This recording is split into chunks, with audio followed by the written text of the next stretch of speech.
A team of Harvard researchers say they have found a direct link between Coldwater Creek and cancer rates in the St. Louis area. Tonight, some believe this research could be used to close the book on the region's involvement in the Manhattan Project. The study comes a little more than a week after the Radiation Exposure Compensation Act was signed into law. It expands federal compensation to radiation victims in North St. Louis County.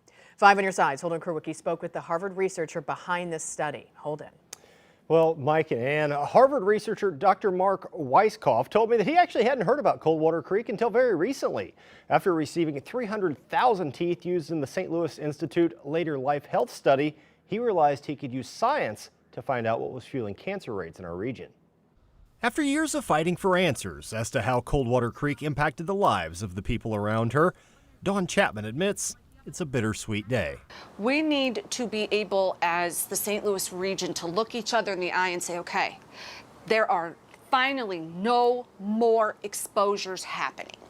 And I don't think we can say that today. Using baby teeth collected from more than 4,900 people between 1958 and 1972 gives us a little fossil record of what they were exposed to. Dr. Mark Weisskopf and a team of researchers were able to determine that while roughly 1 in 4 people in the St. Louis region will develop cancer, the rates near Coldwater Creek are much higher. Those people really close to the creek within a kilometer were about 40% or so more likely to have cancer of any sort.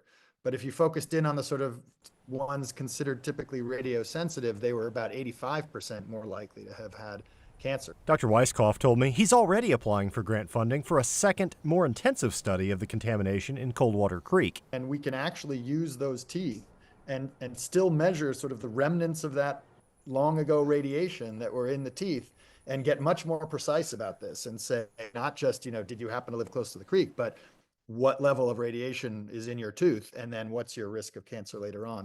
If another study would help us expedite the cleanup, then that's going to be warranted. That's kind of where we are right now. It's the last thing we have to do is stop the exposures, and then we can finally close that chapter on the Manhattan Project.